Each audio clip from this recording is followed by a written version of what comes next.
환상 속에서 불나다가 죽습니다. 그래서 에스겔이 하나님께 큰 소리로 부르짖어서 외칩니다. 오호라 주 여호와여, 이스라엘의 남은 자를 다 멸하고자 하시나이까. 에스겔도 이스라엘, 그러니까 예루살렘에 남아있는 사람들을 남은 자라고 생각했어요. 자기들은 이미 끌려갔으니까 우리는 우리 죄값을 치르고 있는 거야 라고 생각했어요. 여러분, 저는 회개의 영이 우리에게 부어지길 바라요. 어떤 영이냐면 항상 내가 회개할 것이 있다는 걸 깨닫기를 바라요. 포로로 끌려갔던 사람들은 실제 회개하고 있었어요. 왜? 우리가 하나님께 죄 지어서 이렇게 돼버렸어 라는 걸 깨닫게 된 거예요. 그래서 어쩌면 여러분, 실패가 여러분 좌절이 축복일 수 있어요. 왜요? 나를 되돌아보니까. 근데 도무지 실패와 좌절이 없는 사람들은 어때요? 자기 잘못이라고 생각하지 않아요. 문제가 없다고 생각하는 거죠. 에스겔도 그런 생각을 했던 것 같아요. 이건 제 생각입니다만. 에스겔이 뭐라고 말하냐면 이스라엘 남은 자를 다 멸절하고자 하십니까? 이제 블라다를 시작으로 해가지고 어제 말씀 나왔던 25명 다 죽이시고 이제 막 예루살렘 계속 예언은 그거잖아요. 예루살렘 성에 대한 심판을 계속 예언하시고 어제 하나님의 영이 이제 동문까지 떠나셨잖아요. 그러니까 남은 자를 다 멸하시려고 하십니까? 라고 에스겔이 하나님께 간구해요. 에스겔도 참 대단한 사람이죠. 좀 모세 같지 않나요? 모세가 어떻게 해요? 하나님께서 이것들 다 쓸어버릴 거야. 그러니까 하나님 어떻게 이르십니까? 라고 중보하는 것처럼 에스겔이 그렇게 간절하게 하나님께 구해요. 근데 하나님께서 뭐라고 얘기하냐면 15절이 이거 백성들의 착각을 말하는 겁니다. 보세요. 인자야, 예루살렘 주민이, 그러니까 내 형제, 곧 내 형제와 친척과 온 이스라엘 족속을 향하여 이르기를, 다시 말해서 너희가 끌려가는 사람들을 보고 말하기를, 이스라엘에 있는 주민들이 말하기를 뭐라고 얘기한다고요? 너희는 여호와에게서 멀리 떠나라. 이게 무슨 말입니까? 야, 너희들은 하나님하고 상관없는 인간들이야. 그러니까 끌려갔지. 오죽했으면 끌려갔겠어? 그러니까 너희들은 하나님과 관련이 없어? 그리고 뭐라고 해요? 이 땅은 우리에게 주어 기업이 되게 하신 것이라. 그러니까 예루살렘에 있는 주민들, 그러니까 여러분, 남아있는 자들, 남은 자가 아니라 남아있는 자들이 생각하기를 끌려간 사람들은 죄 때문에 끌려갔으니까 그것들은 뭐 이제 아웃이야. 그 의미 없고 우리는 이 예루살렘이, 이 땅이 우리의 기업이야 라고 이제 확신에 차 있던 거예요. 이런 확신에 차 있는 게 한국교회죠.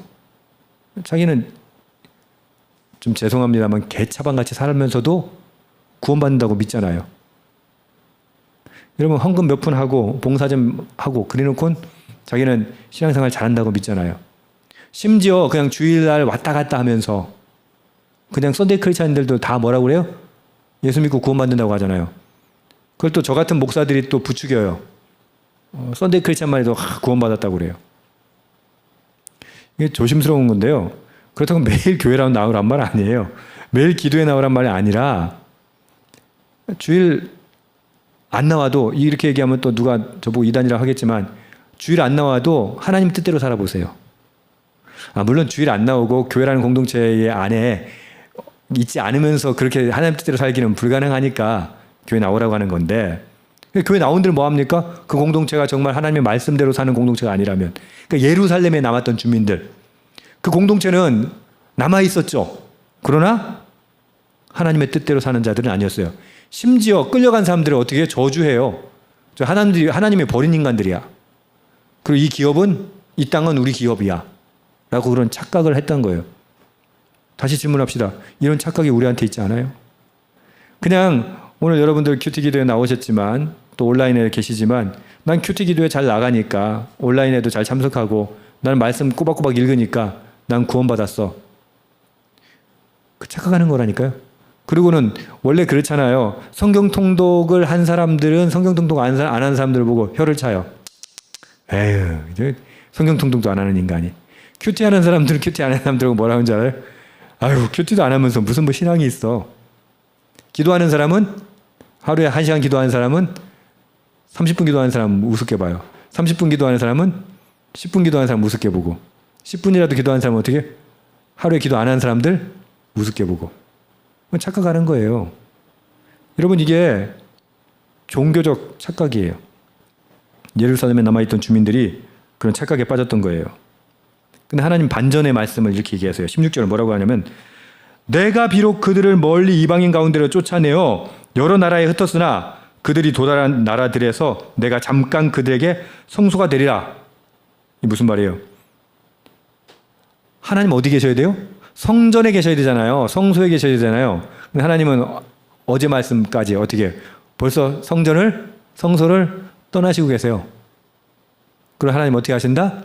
그들이 있는 곳에서, 그들이 도달한 나라들에서 하나님이 성소가 되어 주시겠다. 여러분, 어떤 장소가, 어떤 행위가 믿음이 아니에요. 뭐가 믿음이에요? 하나님의 임재를 경험하는 게 믿음이에요. 하나님이 우리 안에 계시는 게 믿음이라는 거죠. 하나님이 또 이렇게 에스겔에게 말씀하세요. 17절 보시면은, 내가 너희를 만민 가운데서 모으며 너희를 흩은 여러 나라 가운데서 모아내고 이스라엘 땅을 너희에게 주리라. 아까 이스라엘 땅이 누구의 기업이라고 생각했어요?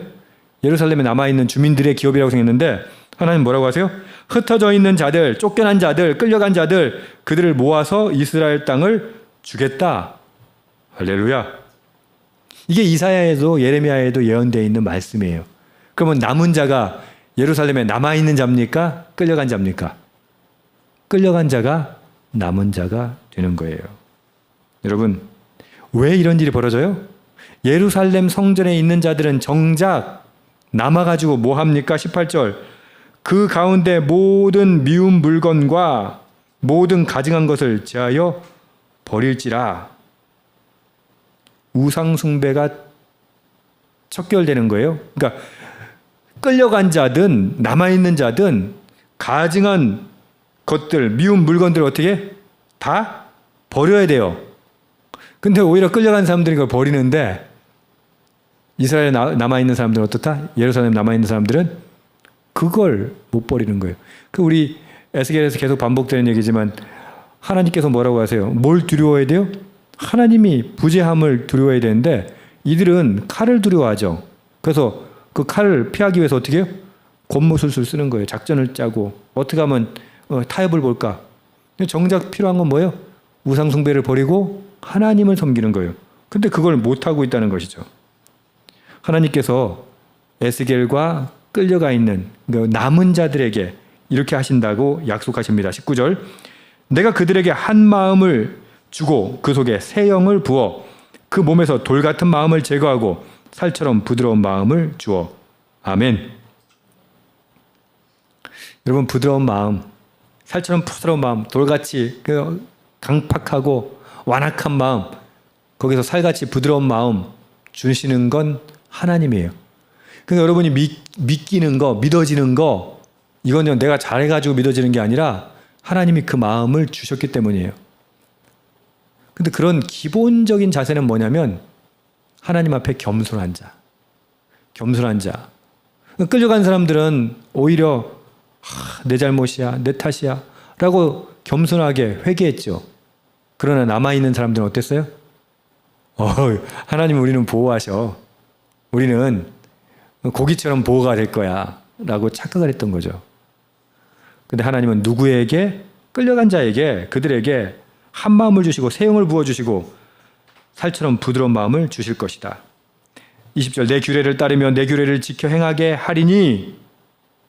결국 우리가 하나님의 말씀 앞에 겸손만 하다면 하나님은 우리가 당신의 말씀에 순종하고 그 말씀대로 지킬 수 있는 은혜를 허락하신다는 거예요. 핵심은 여기에 있습니다. 줄고 놓으세요. 그들은 내 백성이 되고 나는 그들의 하나님이 되리라. 아멘. 여러분, 행운 중에 가장 큰 행운은 뭔지 아세요? 하나님의 백성으로 나는 거예요. 예, 하나님, 이게 제일 중요합니다. 그런데 예루살렘에 남아있던 주민들은 어떻게 했다고요? 그게 21절이에요. 그러나 미운 것과 가증한 것을 마음에 따르는 자는 내가 그 행위대로 그 머리에 갚으리라. 나 주 여호와의 말이니라. 이건 예루살렘에 있는 사람뿐만 아니라 포로로 끌려간 사람에게도 똑같아요. 미운 것, 가증한 것, 우상 숭배하는 것 반드시 하나님 갚으신다.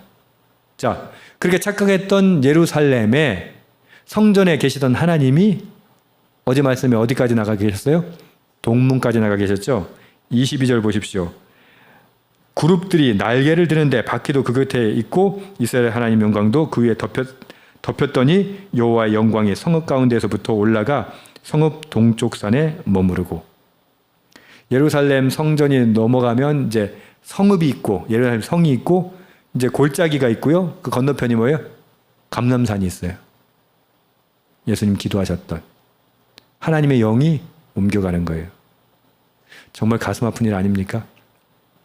하나님이 자신들과 함께 한다고 확신했던 그들에게서 하나님은 떠나가고 계시고 정작 상한 심령으로 애통하며 자신들이 포로로 끌려갔던 그 장소에서 회개했던 자들에게는 남은 자에겐 하나님이 그들의 성소가 되어주시겠다고 약속하십니다. 자, 하나님이 떠난 성전이 성전입니까? 성소입니까? 아니요. 여러분, 하나님이 계신 곳이 성소입니다. 그러므로 우리 가운데 하나님이 계셔야 돼요. 아니 계시면 어떻게 돼요? 그 성전 아니에요. 성소 아니에요. 구원 아니에요. 저는 오늘 우리 함께 기도했으면 좋겠어요. 하나님, 오늘 말씀 보고 깨닫고 교만하지 않게 해 주시옵소서. 그리고 겸손하게 하나님 우리에게 임하여 주시옵소서. 정말 가난한 심령으로 기도하는, 간절한 마음으로 기도하는, 그렇게 하나님께서 우리 안에 성소, 우리 몸을 성소 삼으셨다고 약속하셨사오니 그 성소에 임하여 주시옵소서. 주님 아니 계시면 성소 아니니까 주님 우리에게 임하시고 역사하여 주시옵소서. 기도하는 이 시간 되기를 소망합니다. 아멘.